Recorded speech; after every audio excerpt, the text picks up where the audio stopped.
10 years, 3 patents, one breakthrough that would revolutionize quantum computing forever. I'd spent a decade in MIT's basement labs, surviving on energy drinks and 4 hours of sleep, building quantum processors that could encrypt data in ways the human brain couldn't even comprehend. My research had attracted interest from Google, IBM, the Department of Defense, companies and agencies that understood they were looking at the future of digital security. But my family saw dollar signs, not decades of sacrifice. The phone call came at 2 a.m. while I was debugging code that had taken 6 months to write.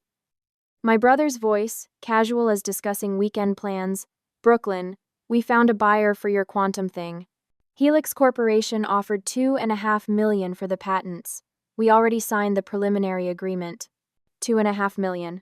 For research that had cost me my 20s, my social life, 3 relationships, and 2 hospitalizations from exhaustion. For breakthrough technology that would be worth billions once it hit the market.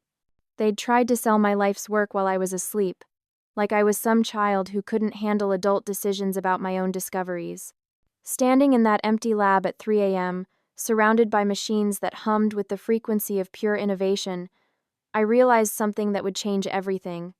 They had no idea what they'd just unleashed. The woman they thought they could control was about to show them exactly what 10 years of silence had been building toward. My name is Brooklyn Thompson, 37 years old. To my family, I wasn't a daughter with potential. I was a burden with wild ideas, the girl who chose equations over wedding plans, quantum theory over baby names, late nights in labs over late nights at bars where normal people met their future spouses. Picture me at 16, alone in my bedroom in suburban Detroit, walls covered with quantum mechanics diagrams I'd printed from MIT's public research database, circuits spread across my desk like electronic tarot cards, predicting a future nobody else believed I deserved. My parents would bang on the door at midnight, voices sharp with frustration. "Turn off that light.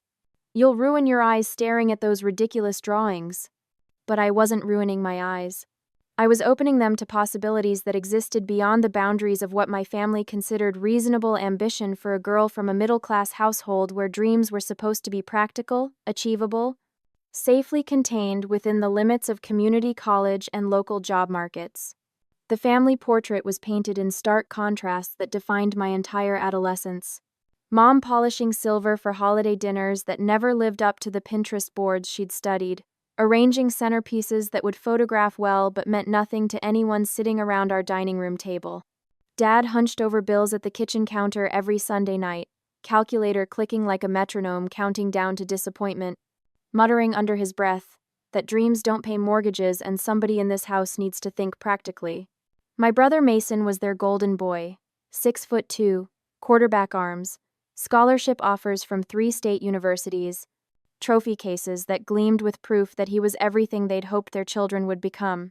His achievements came with built-in audiences, Friday night stadiums filled with people who screamed his name, college recruiters who traveled hundreds of miles to watch him throw perfect spirals, local newspaper reporters who treated his touchdown statistics like financial projections for the family's future prosperity.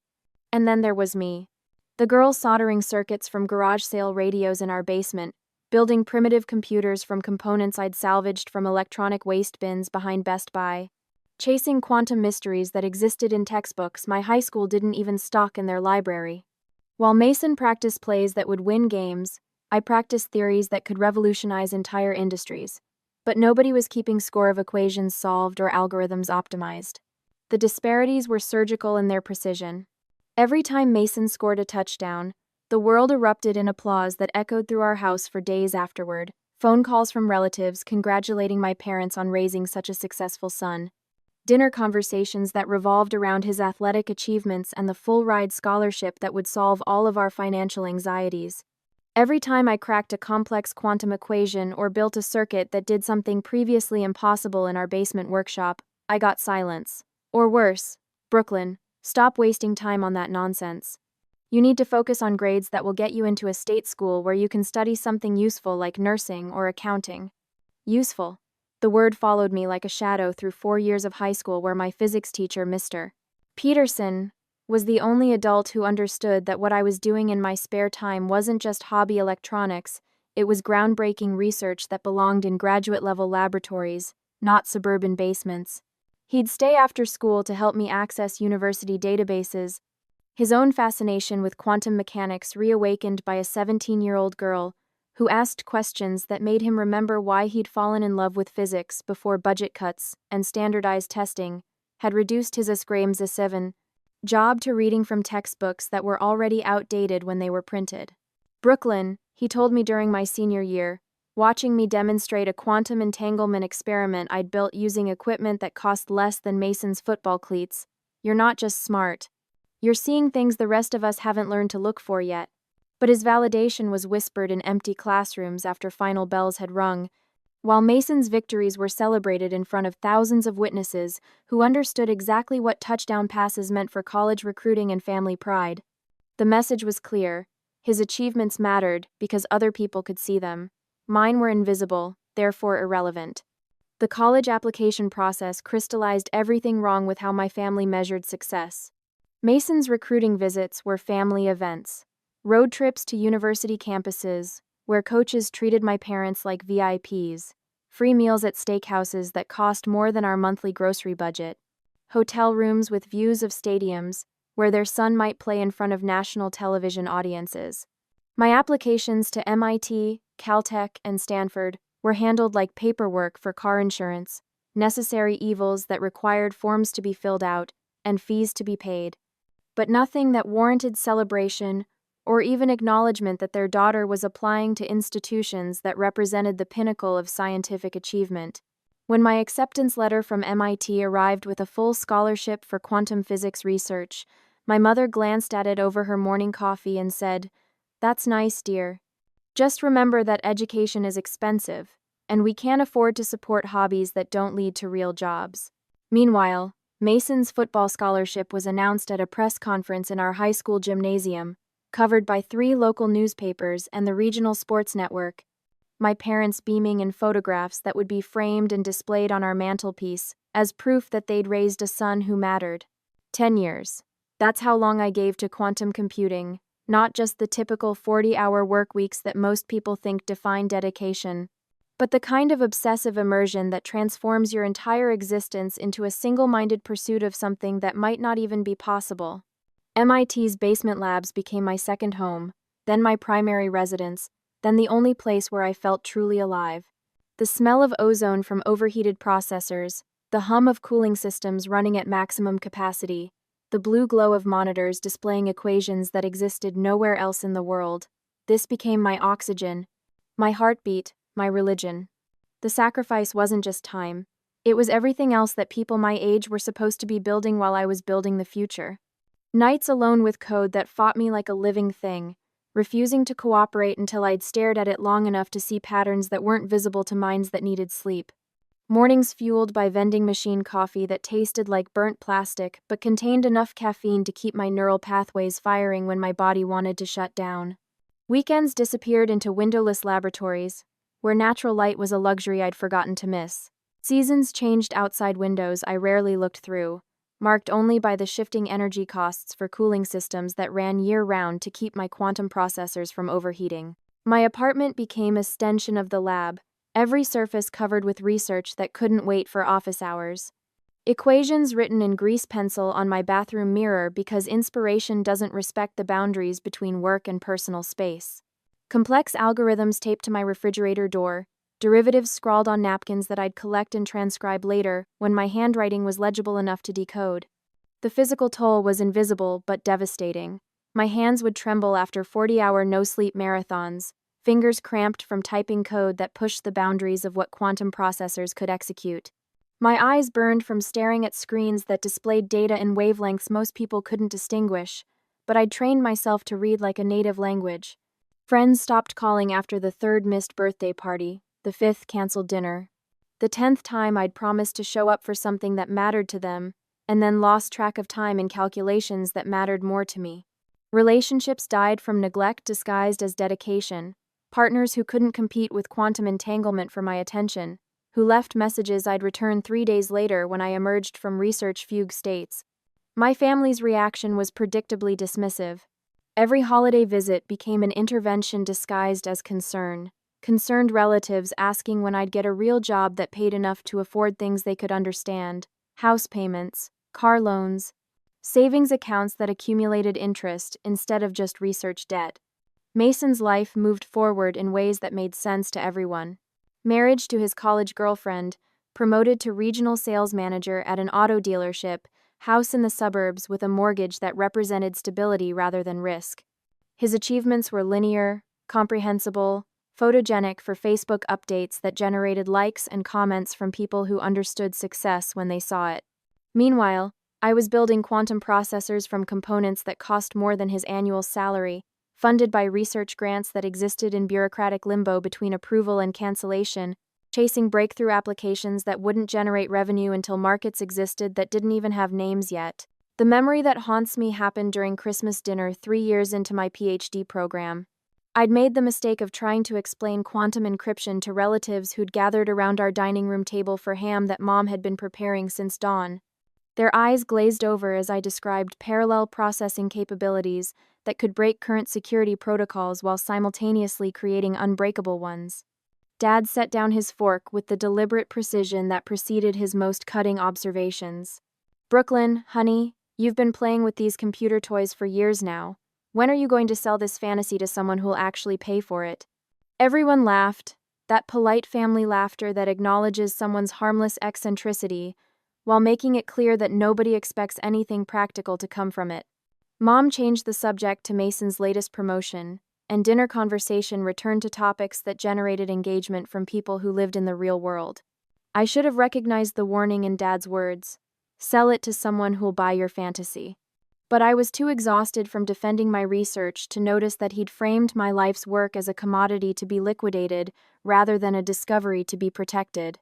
The breakthrough came in year 7, during a February night when Boston was buried under 18 inches of snow that had shut down everything except the essential services and obsessive graduate students who'd rather freeze in laboratories than lose momentum on experiments that had taken months to set up. My quantum processor achieved stable entanglement at room temperature, something that theoretically shouldn't have been possible with the materials I could afford, using equipment that was generations behind what tech giants were developing in their billion-dollar research facilities. But sometimes breakthrough discoveries come from constraints rather than resources, from necessity rather than luxury. The data was unmistakable. I'd created quantum encryption capabilities that could secure data transmission in ways that current technology couldn't break, couldn't intercept, couldn't even detect.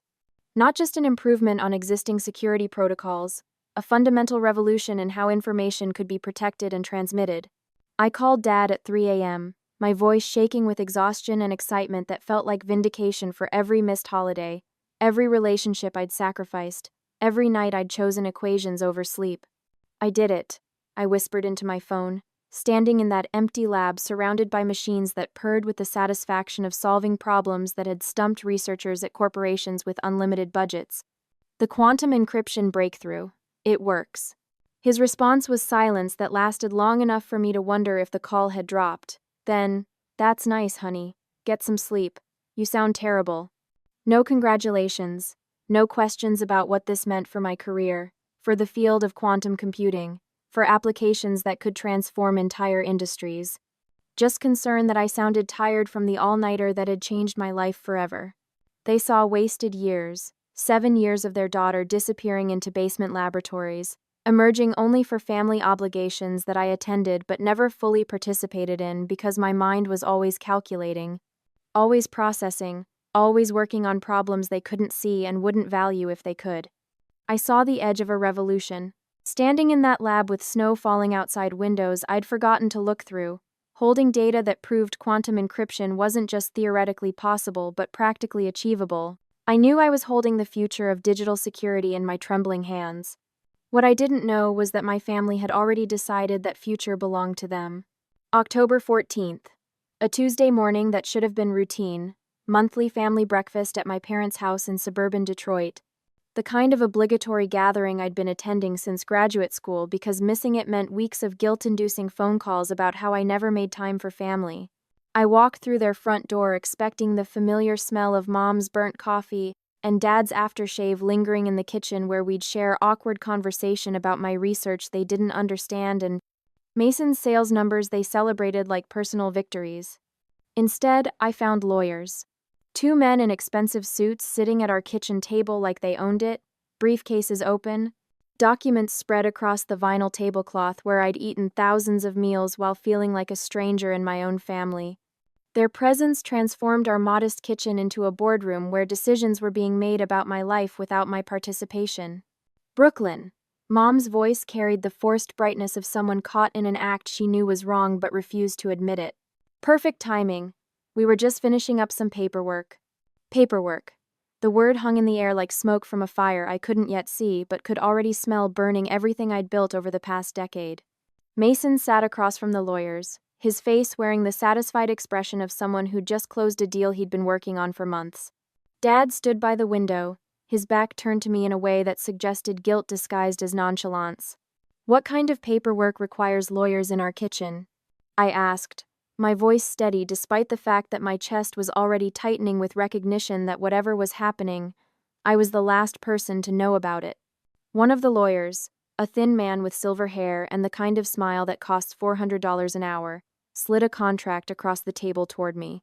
"Miss Thompson, your family has been in negotiations with Helix Corporation regarding the patent rights to your quantum encryption research."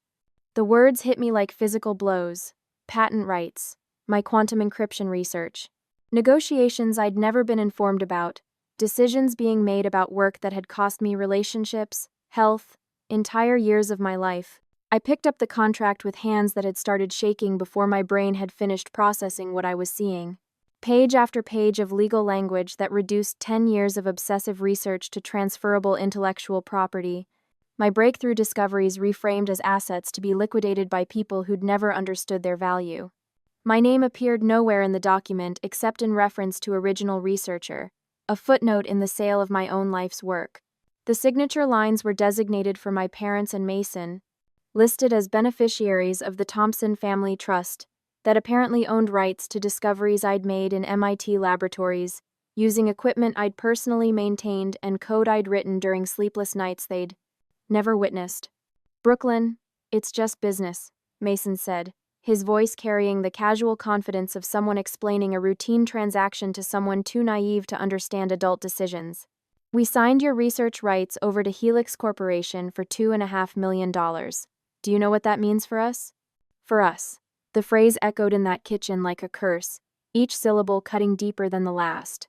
Not for me, the woman who'd sacrificed her 20s, her social life, 3 serious relationships, and approximately 10,000 hours of sleep to create quantum encryption protocols that didn't exist anywhere else in the world.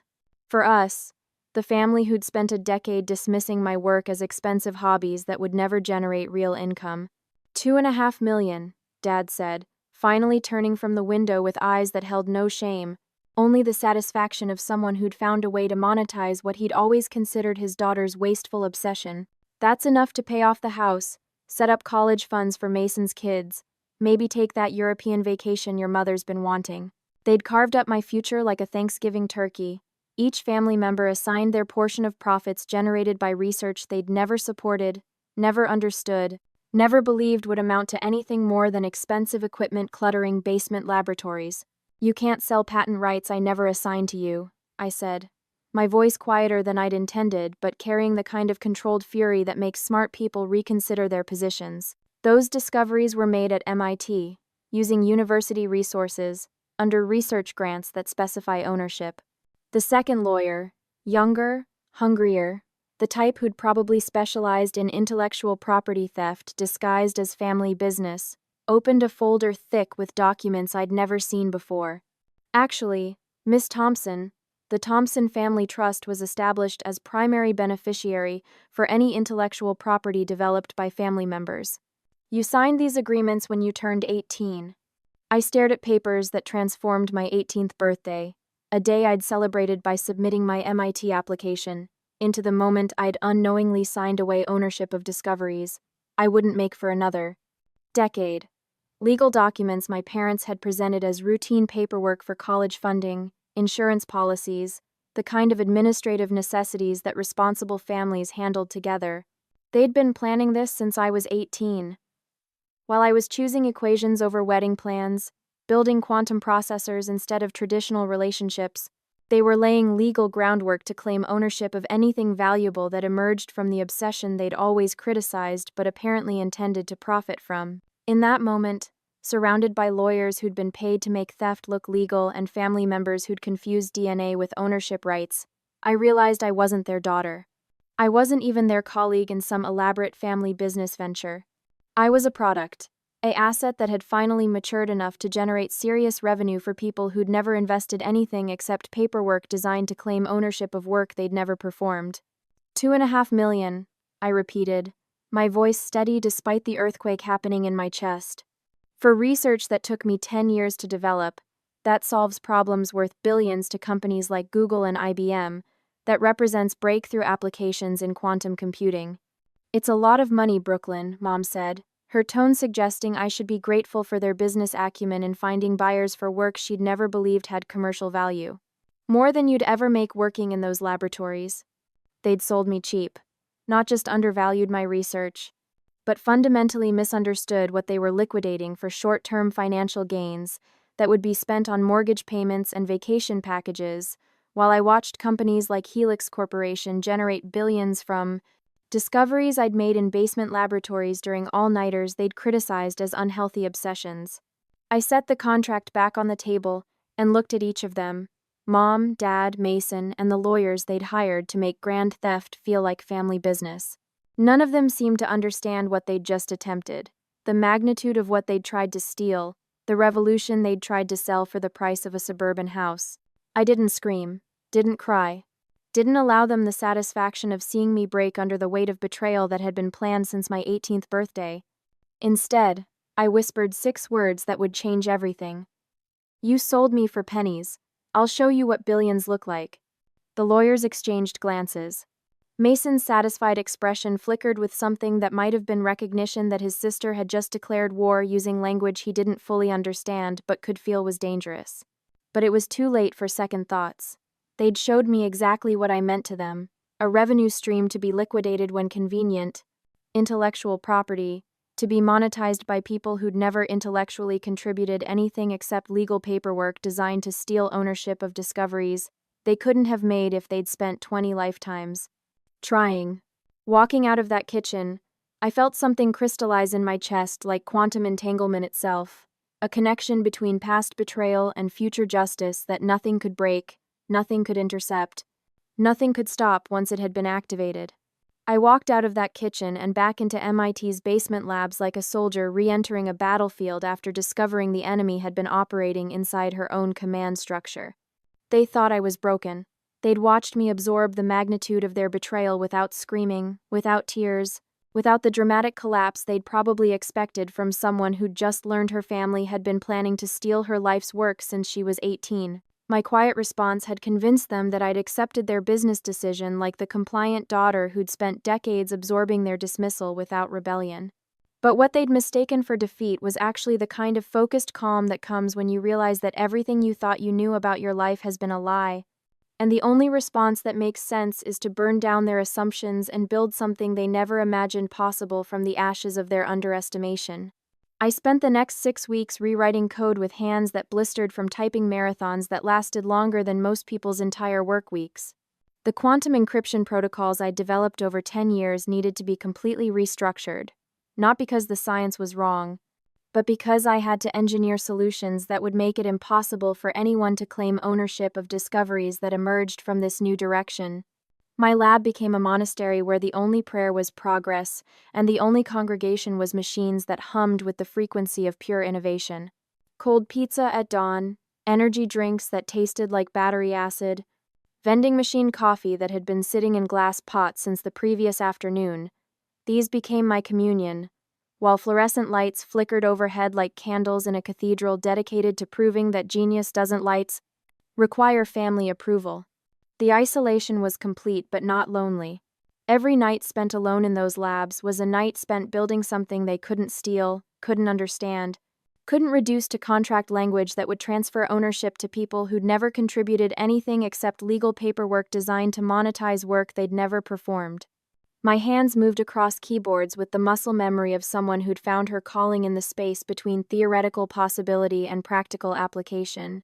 Equations flowed across multiple monitors like streams of consciousness made visible, algorithms that existed nowhere else in the world taking shape in real time as I debugged code that pushed quantum processors beyond anything their manufacturers had imagined possible. The breakthrough came during a November night when Boston was buried under the first snowstorm of the season, power flickering throughout the city, while my backup generators kept the lab running at full capacity. My quantum encryption system achieved something that should have been impossible: perfect security combined with unlimited scalability, data transmission that couldn't be intercepted, decoded, or even detected by conventional monitoring systems. But having revolutionary technology means nothing if you can't find investors who understand what they're looking at. I spent weeks sending emails to venture capital firms, tech companies, government agencies, anyone who might recognize that quantum encryption wasn't just an improvement on existing security protocols, but a fundamental revolution in how information could be protected and transmitted. Most emails went unanswered. The ones that generated responses were polite rejections that suggested I submit my proposals through proper academic channels, work with established research institutions, partner with companies that had track records in bringing theoretical discoveries to commercial markets. Until one finally did respond. Richard Chen, CEO of Hyperion Industries, a Fortune 100 technology conglomerate that specialized in data security for financial institutions, government agencies, and multinational corporations whose survival depended on keeping information secure from competitors who would pay billions for access to their strategic plans. The email was brief. Ms. Thompson, I'd like to discuss your quantum encryption research. Are you available for a meeting this week? 3 days later, Richard Chen flew from San Francisco to Boston in a private jet that probably cost more per hour than I'd made in my first year of graduate school. He arrived at MIT wearing a gray suit that whispered serious money and eyes that had seen enough breakthrough technologies to recognize them instantly, even when they were being demonstrated in basement laboratories by researchers whose families had tried to sell their discoveries for a fraction of their actual value. I walked him through my quantum encryption system, explaining how it worked not in academic theory but in practical application, how it could secure financial transactions, protect government communications, safeguard medical records, revolutionize any industry that required absolute data security. He listened without interrupting, asked questions that proved he understood implications I hadn't even considered, took notes on patents that didn't exist yet but would be necessary to protect discoveries that could transform entire sectors of the global economy. When my demonstration was finished, he set down his pen and looked at me with the expression of someone who'd just witnessed something that would change his understanding of what was possible in the field of digital security. Brooklyn, he said, his voice carrying the kind of quiet intensity that comes when successful people encounter something genuinely revolutionary, this isn't a $2.5 million idea. This is the future. This is technology that will be worth billions once markets realize what you've created. Billions. The word hung in that basement laboratory like a verdict that vindicated every sleepless night, every missed social event, every relationship I'd sacrificed to chase discoveries that my family had dismissed as expensive hobbies that would never generate real income. I want to license your quantum encryption technology, he continued, pulling out a contract that had been prepared by lawyers who understood intellectual property law at the level where billions of dollars change hands based on breakthrough innovations that emerge from basement laboratories operated by researchers whose families have no idea what they're actually worth. Hyperion Industries is prepared to offer you a licensing agreement worth $3.8 billion over 7 years, with full patent protection, research funding for continued development, and equity stakes that will make you one of the primary shareholders in applications that emerge from your discoveries. $3.8 billion. For research my family had tried to sell for $2.5 million. For discoveries they'd dismissed as fantasies that would never pay mortgages or fund retirement plans, or generate the kind of practical income that justified a decade of work in basement laboratories. Standing in that lab surrounded by quantum processors that hummed with the satisfaction of solving problems that had stumped researchers at corporations with unlimited budgets, I felt something shift in my chest like tectonic plates rearranging themselves after an earthquake. I wasn't just their daughter anymore, the burden with wild ideas, the girl who'd chosen equations over wedding plans. I wasn't even just a researcher who'd made breakthrough discoveries in quantum computing. I was a founder, a creator, a woman standing on the edge of history, holding contracts that would transform theoretical discoveries into commercial applications worth more money than my family would see in 20 lifetimes. But more than the money, more than vindication, more than proof that 10 years of sacrifice had been worth something beyond their ability to comprehend, was the recognition that I'd built something they could never take away, never undervalue, never reduce to family business decisions made in kitchens where lawyers explained how to steal ownership of work they'd never understood. The signing happened in a conference room 40 floors above Boston, where lawyers who specialized in billion-dollar technology transfers handled paperwork that would reshape the quantum computing industry forever. Richard Chen's signature-activated licensing agreements worth $3.8 billion over 7 years, plus equity stakes that would make me a primary shareholder in applications that emerged from discoveries I'd made in basement laboratories, while my family planned to sell them for mortgage payments and European vacations. The headlines hit business journals within hours. MIT researcher Brooklyn Thompson licenses quantum breakthrough for $3.8 billion. Tech blogs exploded with analysis of what this meant for data security, financial markets, government communications, any industry that required absolute information protection. Suddenly, the basement lab obsessions my family had dismissed as expensive hobbies were being discussed on CNBC, Forbes, Wired, publications that treated my research like the revolution I'd always known it was, even when nobody else could see beyond the costs of equipment and the inconvenience of having a daughter who chose equations over wedding plans.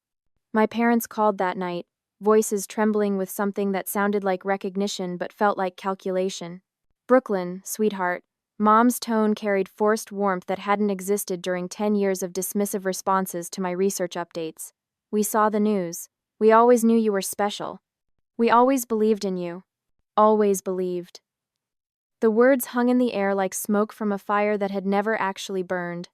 Rewriting history in real time to absolve people who'd spent a decade treating my breakthrough discoveries like expensive mistakes they hoped I'd eventually outgrow.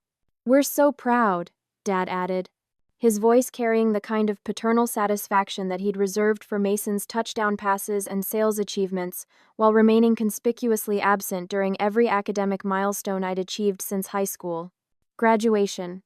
I stood in my new office, 38th floor, floor-to-ceiling windows overlooking Boston Harbor, quantum processors humming in climate-controlled environments that cost more per month than my family's mortgage, and felt something settle in my chest like puzzle pieces finally clicking into their proper positions.